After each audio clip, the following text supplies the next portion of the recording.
Hello everybody, good morning. Welcome back to the fields out here in the countryside. You can see that we're back. I'm back with my son. And yeah, back away from the city.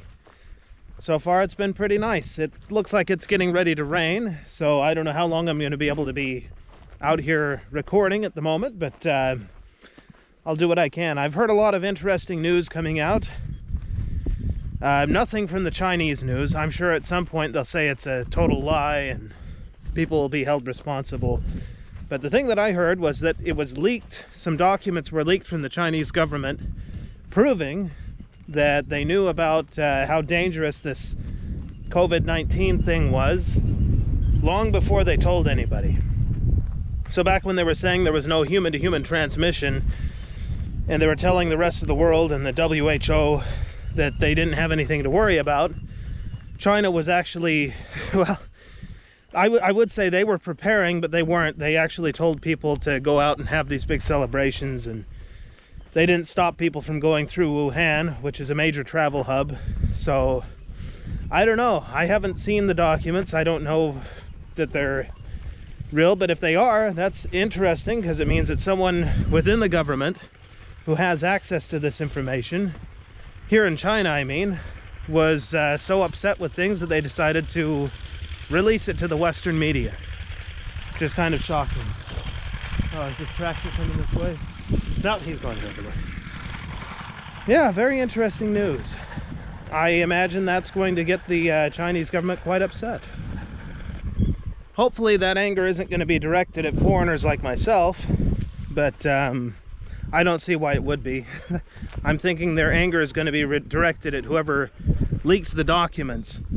It really is surprising to me because the Chinese government, it's not like the US government where there's things being leaked all the time, you know, like, oh, someone close to Trump said that he said this. No, that's not how it works here. You know, doing something like that would probably mean death. It's not like, you know, you might be a hero to some people in the US for leaking information about the president, but here there would certainly be a death sentence if you got caught. So pretty serious stuff.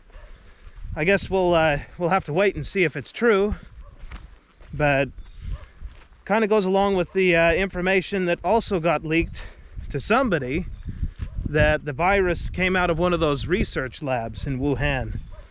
That's another thing we'll have to wait to hear about. Another fun little bit, so I've seen videos going around of people in Nigeria and parts of Africa burning factories, and if you're not familiar with this, China has spent a lot of time and money trying to develop its image in Africa. Some people will say it's because they're, you know, it's some kind of neo-colonialism or something like that, but for whatever the reason is or whatever the purpose, they have spent a lot of time and money trying to build their image over there.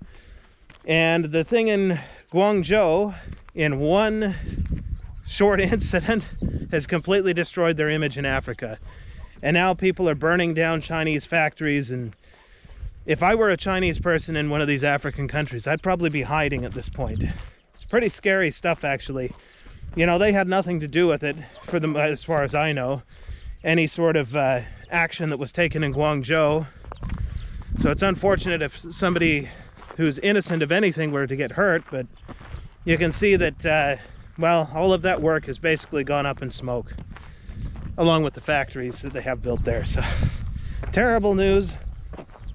As all of this continues, I'm becoming more and more convinced that the rest of the world is basically going to pull all of their investments and all of the things that they put here in China. They're just going to take it out. So I really don't know what they're going to do. I'm sure, I've heard of the Chinese government must be really concerned because they're doing crazy things like testing nuclear weapons. That's something I heard. The US government says that they detected underground nuclear tests.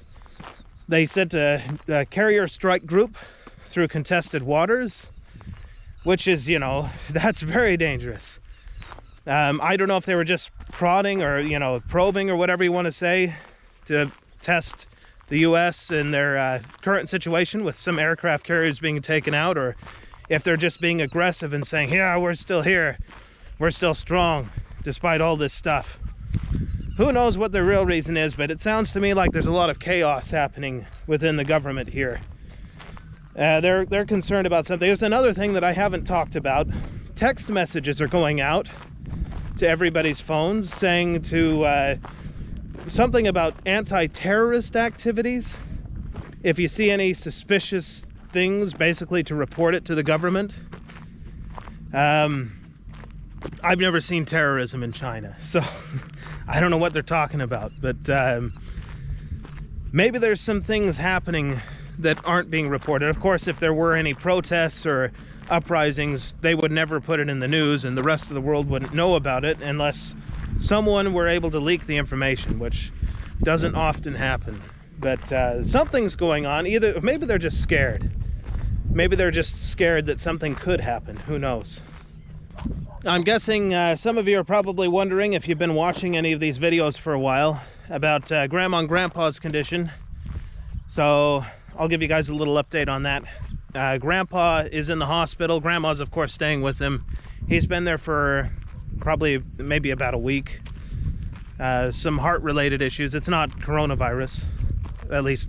Well, it's not coronavirus, but he's having some troubles, again, related to his age. So they've been in the hospital for a little bit. I'll keep you guys updated on as to his condition. They have no idea that people in another country or around the world are hearing information about them, but like I said, I'll keep you guys up to date as to their condition. Just crazy stuff. Another thing you've probably noticed since the last time I was out here, the fields have certainly greened up, and I can see what is growing here. It's wheat. Almost all of this is wheat. Well, that doesn't look like wheat. What is that? I'm not a farmer, so you'll have to excuse me. I don't know the difference between some of the plants. I know that one over there is wheat, but I'm not so sure about this. It looks like wheat in a way, but I'm not entirely sure. But it does look like they're growing a lot of wheat. It's really shameful. I grew up around farm fields and that sort of thing. I should know more about it. I can tell you what corn is. Of course, that's proving just how ignorant I am of farming. But they grow wheat and they grow rice. But it looks like right now they're growing mostly wheat. I'm guessing around June or so, this place will be golden in color, which will also be nice to look at. Oh yeah, I see this is all wheat. The rice isn't growing really yet, I don't believe. This is where they probably would have had rice growing at one point.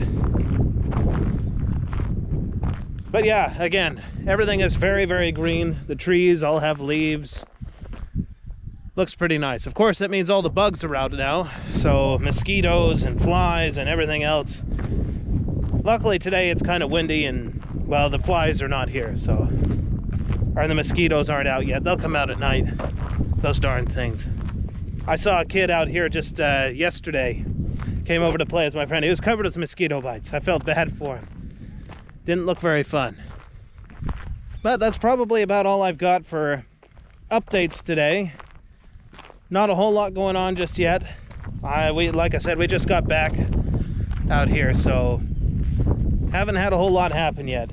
Maybe later today we'll be eating hot pot. That should be nice. Maybe I can get a video of it, show you guys some homemade hot pot anyway.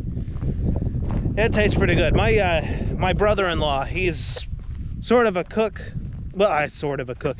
He went to learn to cook in a restaurant, and he's pretty good at it. So I'm sure that when he puts the hot pot together, it's going to taste pretty good, if we end up doing it. My wife's sister will be coming over. Who knows who else? Maybe her brother will have a friend over or something. I don't know. Hot pot is always meant to be eaten with a bunch of people. You never want to eat it by yourself. So the more people, the better. If you can find a hot pot restaurant in your neighborhood, which is probably not likely. If you live in Dallas, they have them. I'm sure New York and Los Angeles have them. I think one time I was in Salt Lake City and they had one. I don't know that they do anymore, but I do know Dallas has it. They've got a lot of Chinese people there. They've actually got one of the big chains from China over there. Little Sheep Hot Pot. Yeah, get a bunch of friends, give it a try. It's pretty good stuff. But as I said, I probably got about enough for this, so I'll go ahead and end it here, and we'll see you guys in the next one.